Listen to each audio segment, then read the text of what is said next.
Pokemon, Kaiju, Dragon Ball, and more. It's Steven's Toy Reviews. Hello there, collectors. It's Steven here, and I have another episode of What's in the Box for ya. And today, you can see who was able to supply this episode of What's in the Box. No, unfortunately, this is not a sponsored video. Please sponsor me. Anyway, so for this episode of What's in the Box, it's actually Pokemon themed, and I got some really old stuff here from the Pokemon franchise. So let's go ahead and open this bad boy up that I just got, right?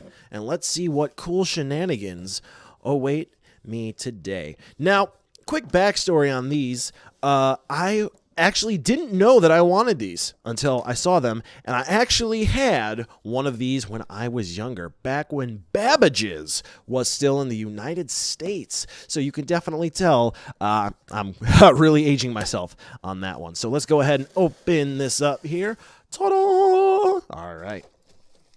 So packaged pretty well, I would say. Oh my goodness. Packaged extremely well. Okay. So let's just go ahead, actually, and get a knife here, because looks like that's going to be about the only thing I'm going to be able to use to get any of these guys out.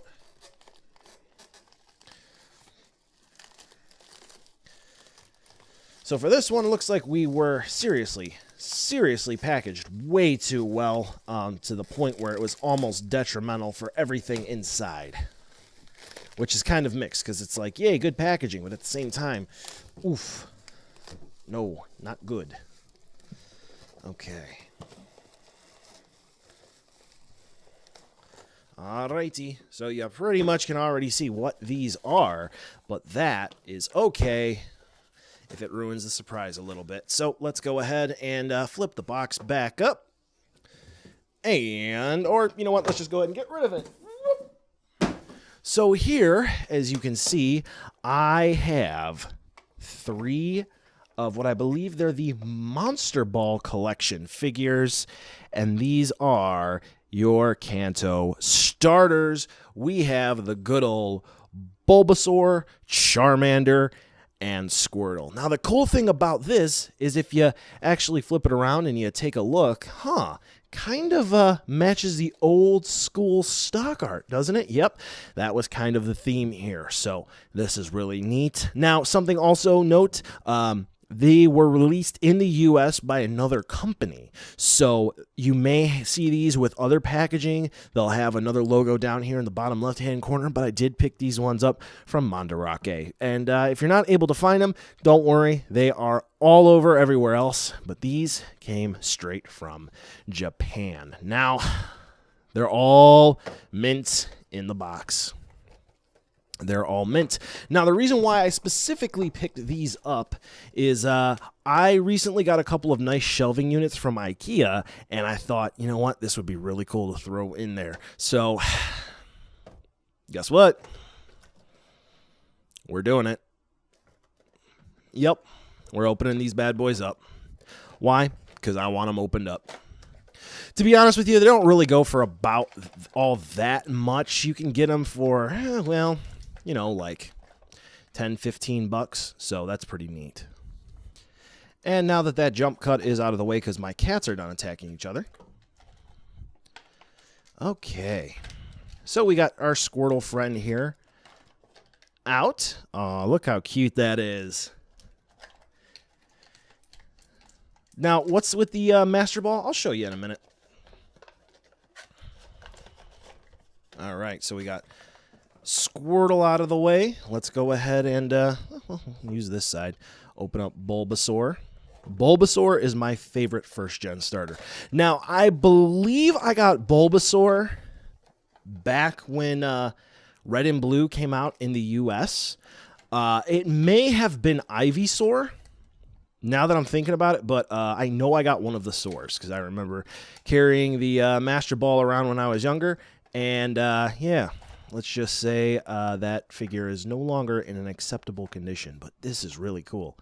Now, see, what's cool about this, right, is, I mean, these are old, okay? These are, younger than I am, but they are old, right? And we're going to keep one Master Ball out.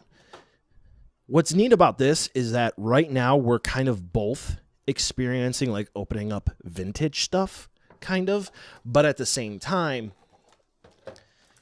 it's not really worth all that much. You know, it's kind of like that feeling where you get an old figure or you get something mint in sealed box and it's limited edition and you don't know whether or not you want to open it. Except for this time, I'm doing it, right?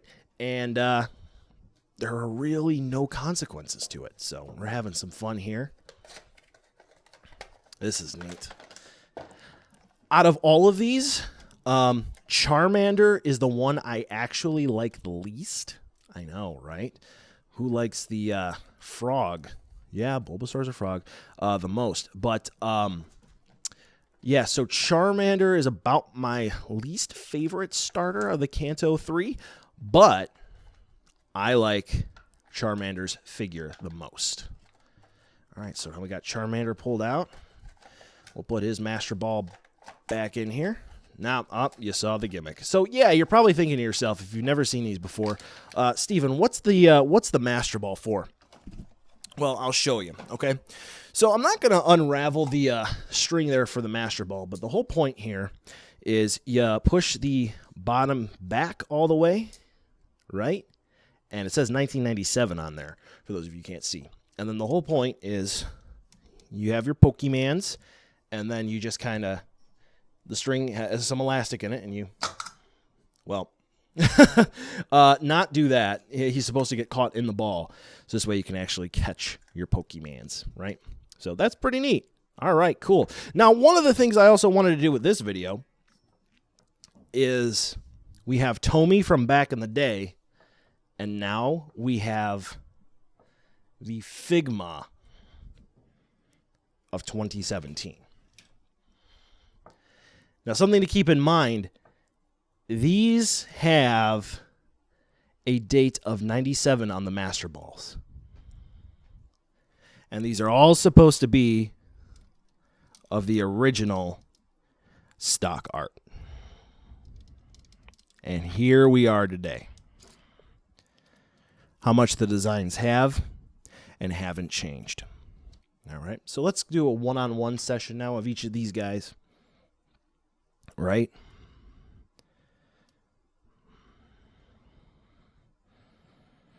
Wow. Again, it's like they are updated, which is kind of obvious, but it's so cool for someone like me to see this because, you know, this is what I grew up with. Here's where we're at essentially now. Yeah, I know there's wicked cool toys, but come on. Like, this was top-of-the-line collector stuff back in the day. And now this is. So, yeah, these guys are definitely going to go on my Pokemon shelf with Red and a couple of others. Look at that cute Squirtle. How the blue has changed. Man, that's so neat.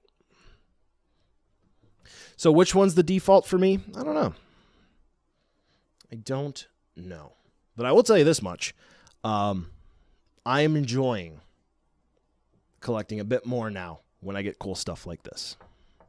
Doesn't have to be like the super rare Godzilla thing. It doesn't have to be too many different things, right? What it's got to be is something that's fun and something that at the end of the day I can enjoy. And there we go. That's that. So I know it was kind of long, kind of drawn out for something that some will say was relatively simple, but you know what? I had a lot of fun doing it and sharing it with you guys because not everyone's going to have the chance to open up some vintage Pokemon stuff like I just did. So if you enjoyed it, please give it a big old thumbs up and comment down below on what some of your favorite Pokemon stuff is or some of your favorite vintage or older stuff is. Vintage meaning more than 20 years old. 1997. 20 years ago. 21 technically, you know what I mean. Anyway, thanks again guys for watching. Be sure to check out more videos in the future. And now I have to go take care of some personal things like my cat, so I'll catch y'all in the next video.